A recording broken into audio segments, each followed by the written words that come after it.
Hello mes chéris d'amour, j'espère que vous allez bien, que vous portez bien. Aujourd'hui je viens avec cette petite vidéo, c'est une petite potion où je vous montre comment je fais mon petit remède maison pour stopper le rhume. Donc ma voix, si vous l'avez constaté, elle a changé, c'est parce que je suis enrhumée. Alors je me suis dit, comme tout le temps je suis enrhumée et que j'aime pas trop les remèdes pharmaceutiques, pourquoi ne pas montrer à mes chéris d'amour, pourquoi ne pas montrer à mes beautés ce que je fais lorsque je suis enrhumée.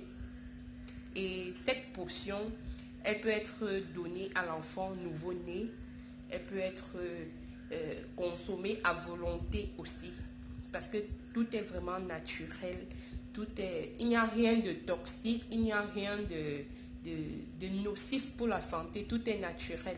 Donc je vais vous présenter en quelque sorte les ingrédients à utiliser pour cette petite potion maison.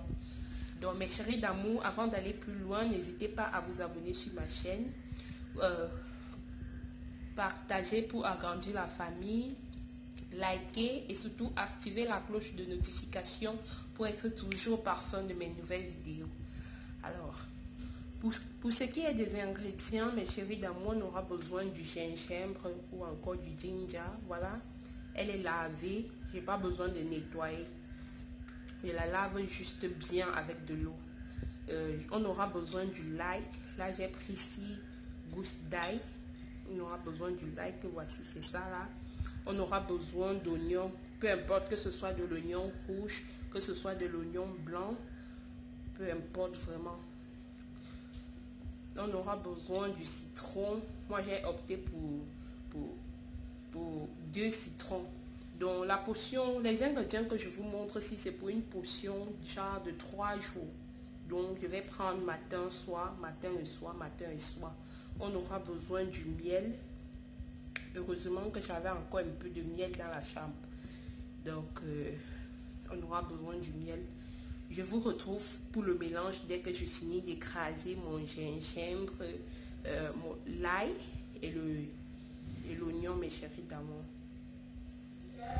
Voilà mes beautés d'amour, j'ai fini d'écraser l'ail, le gingembre et l'oignon. Vous allez le mettre dans un bol comme ceci pour facilement la conserver. Donc, prenez un bol avec couvert, comme ça vous pourriez fermer après et conserver. Elle se conserve très bien au frigo. Donc, mes chéris d'amour, voilà, après avoir fini d'écraser nos ingrédients comme ceci, on va prendre notre presse-citron et on va presser notre citron à l'intérieur. Donc, vous pressez, on a juste besoin du jus de citron.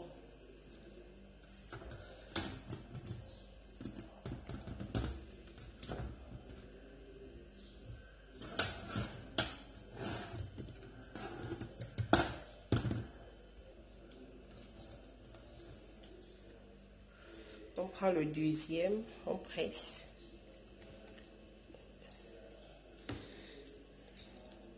Je disais tantôt que même un nouveau-né peut prendre ceci. Et lorsque l'enfant a la toux grasse ou lorsque l'adulte a la toux grasse, vous pouvez ajouter quelques morceaux de kangwang, donc du sel germe. Donc lorsque j'ai fini de presser mon citron comme ceci, je vais prendre mon miel que voici. Je vais y ajouter 3 à 4 cuillères à soupe, bien sûr, les cuillères à soupe. Donc voilà, j'ai ajouté mon miel. Voilà à quoi notre potion ressemble déjà. Après avoir ajouté tous ces ingrédients, vous allez mélanger. Mélanger. Si c'est pour un adulte, il doit en prendre matin et soir 2 cuillères à soupe. Et si c'est pour un enfant, 2 cuillères à café. Elle n'est pas mauvaise en bouche, donc lorsque vous en sentez le besoin de consommer, n'hésitez vraiment pas. Voilà mes chéris d'amour, on arrive à la fin de notre vidéo. Si vous avez aimé, n'hésitez pas à vous abonner sur ma chaîne. Et si vous avez besoin de d'autres petites recettes de grand-mère comme ceci, n'hésitez vraiment pas à me les dire en commentaire afin que je puisse m'atteler pour vous satisfaire. Donc mes chéris d'amour, on se dit à très bientôt pour une nouvelle vidéo. Je m'avais dégusté là tout de suite. Elle pique un peu. Donc bye bye, je vous fais des gros bisous. Bisous.